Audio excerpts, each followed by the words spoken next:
कि सिर्फ कुछ ही इश्यूज़ हैं जिसके लिए ये लगातार प्रदर्शन कर रहे हैं। आप देख सकते हैं NYC demands salary enhance and permanent policy, job policy, क्योंकि हर एक का हक बनता है कि अगर वो इतनी मेहनत करके पढ़ा लिखा जो युवा है वह अपने हक ले सके। क्योंकि जब ये किसी पॉलिसी के तहत लगाए गए थे डिपार्टमेंट्स में, तो इनके साथ कुछ वायदे किए गए थे एडमिनिस्ट्रेशन की, सरकार की तरफ से। मैम क्या कहना चाहेंगे पढ़ लिख के इतनी मेहनत से, और जब बार बार आप प्रदर्शन करते हैं तो एडमिनिस्ट्रेशन सरकारों की तरफ से आपके साथ वायदे किए जाते हैं? सर, वायदों से आज तक किसी का पेट भरा है?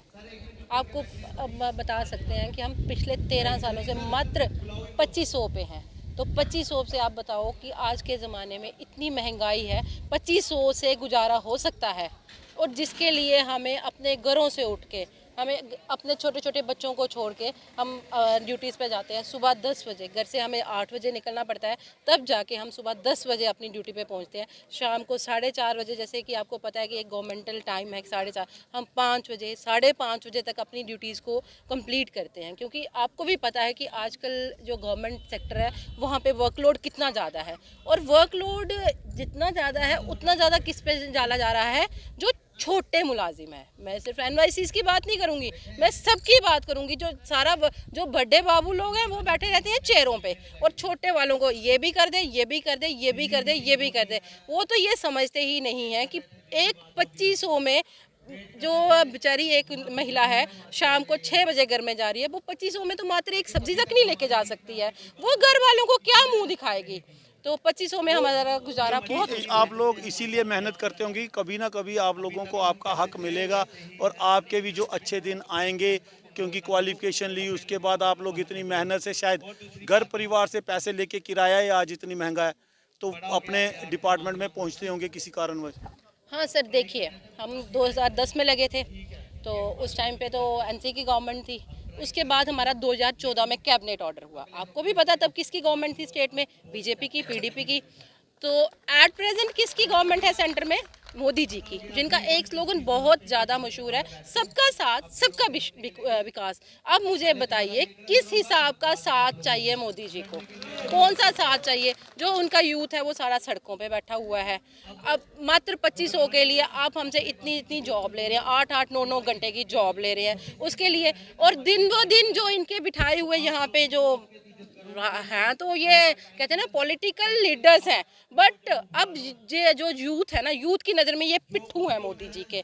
क्योंकि ये आए दिन सिर्फ क्या कहते हैं, झूठ के ढेर लगाए जा रहे हैं। 6 महीने पहले जब हम यहाँ पे बैठे आते थे यहाँ पे, चिंता मत करो, हम आपके साथ हैं, हम आपके बड़े भाई हैं। और भाई मेरे, कब तक चिंता ना करें? ये बताओ ना, हम कब तक चिंता ना करें? 13 साल एक अरसा होता है हमारे। जब हम लगे थे हम बच्चे थे, उसके बाद हमारी शादी हुई, आज हमारे बच्चे इतने इतने बड़े हो गए हैं। अब मुझे बताइए कब तक चिंता ना करें? अब तो हमें अपना फ्यूचर क्या, अपने बच्चों का भी फ्यूचर जो है वो डार्कनेस में दिख रहा है। एक हद होती है, हद से भी, अब कहते हैं ना, हद से भी ज़्यादा हो चुकी है।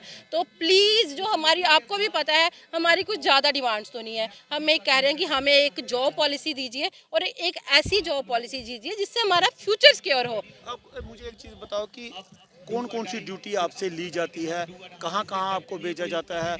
इलेक्शन में ली जाती है या दफ्तरों में या इलाकों में, कौन से कहाँ? क्योंकि 2500 में पता चले इनको भी भैया कितनी इतनी बड़ी सैलरी कहाँ कहाँ रखते हो आप? कौन कौन से बैंकों में डिपॉजिट करवाते हैं? सर, पिछले दिनों अभी एक डेडली डिसीज़ आया, अभी भी हम उसकी चपेट में है, कोरोना। ठीक है, हमारे एनवाईसी वाइजों ने, मैं क्या कहते हैं, एडमिनिस्ट्रेशन ऑफिस में लगी हूँ, डीसी ऑफिस उधमपुर में लगी हूँ।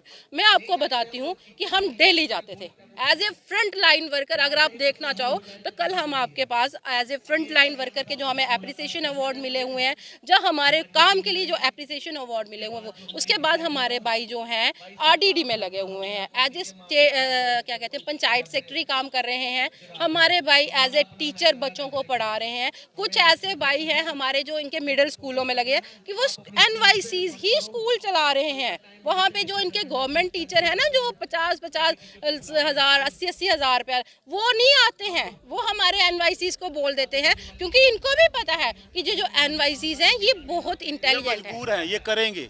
करेंगे, साथ में ये इंटेलिजेंट है, ये इनको पता है कि कल को हमारा रिजल्ट अच्छा नहीं आएगा, हमारी इंक्रीमेंटें रुक जाएंगी, वो दाड़ा मारते हैं हम पे, ठीक है ना। करो जी, तुम्हारा तो फर्ज बनता है, तुम्हें हमारी जी कैजुअल लीव्स है, हमारी जी अर्न लीव्स है, हमारी जी ये लीव्स है, हमारी फला वला पता नहीं कौन सी लीव्स है। और जब हमारी तुम्हारी तो लीव्स ही नहीं है, हमारी बच्ची बहनें जो हमारी बहनें एनवाईसी बहनें पेट कटे हुए थे, इनके स्टिचेस लगे हुए थे और हमें ऑफिस से फ़ोन आते थे कि आइए आपको छुट्टी नहीं है। आप बताइए कौन सी मातृशक्ति, कौन सा क्या कहते हैं हमारी इस जम्मू कश्मीर की बेटी की बेनिफिट कोई नहीं मगर ठप्पा सरकारी नौकरी, ठप्पा सरकारी नौकरी का। हमारी शादियां हुई इसी पे कि हम अब देखिए हमने कौन सा झूठ बोल के शादी की भाई, हमें एज ए गवर्नमेंट एम्प्लॉयज काम करते हैं हम, तो हमने भी बोला कि हम गवर्नमेंट एम्प्लॉय हैं। अब हमें बताइए जब हम घर में जाते हैं क्या मुंह लेके जाएं खाली हाथ, मात्र 80 रुपीज़ में हम अपना हमारी जब शादी नहीं हुई 2010 में, हम मैक्सिमम जो लेडीज़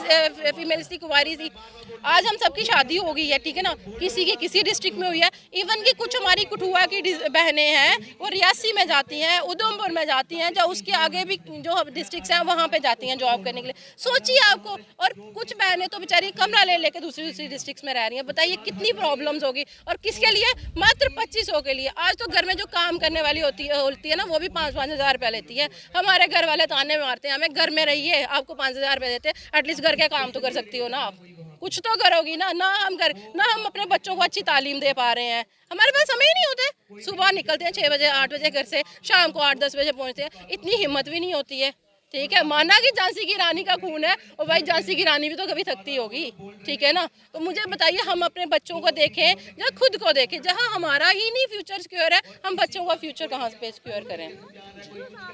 जिस तरह से आपने देखा शायद कोई ही दुख होगा जो इन्होंने व्यक्त नहीं किया होगा, बताया नहीं होगा।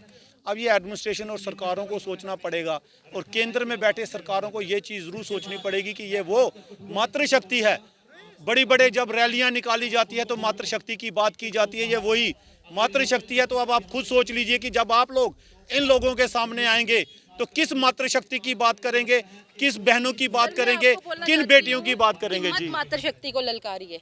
ये मातृशक्ति वो है जो अंग्रेजों के सामने पीठ पे बच्चे को लेके निकल पड़ी थी। मत हमें ललकारिए, हमने रो के गा के जिस हिसाब से था हमने इनको सुना चुके हैं। अब हमें ना वो नरम दल से गरम दल पे जाने के लिए मजबूर मत कीजिए। हम दुखी हो चुके हैं, दुखी। हमने रो रो के कल इनके सामने लोड़ी मांगी है, रो रो के लोड़ी मांगी है, और इनसे मात्र एक कहते हैं ना, कुछ नहीं था, जेबें खाली थी आपकी, तो एक प्यार भरा हाथ ही हमारे सिर पे रख देते कि बच्चों बहनों भाइयों हम आपके साथ हैं, कोई बात नहीं। कुछ कामों में टाइम लग जाता है, वो भी पता नहीं कितना टाइम लगता है, ये भी हमें समझ नहीं आ रहा है। 13 साल भी एक अरसा होता है, बट एटलीस्ट बाहर तो आ सकते थे ना। इनके दरवाजे से कोई बाहर तक नहीं आया, हम रो रो के आए हैं। आप कल की अगर हमारी वीडियो देखें तो हम रो रो के इनके बाहर आए हैं। कल इतना बड़ा त्योहार था, तो मैं इनको बोलना चाहती हूँ, अगर हमने लोहड़ी रो के मनाई है तो हम क्रिसमस भी यहाँ पे रो के मनाएंगे, पर हम यहाँ से उठने वाले नहीं है। इस बार हम रिटर्न ऑर्डर लेके जाएंगे, वरना हम यहाँ से नहीं जाएंगे। बहुत हो गया एश्योरेंस से ना पेट भरता है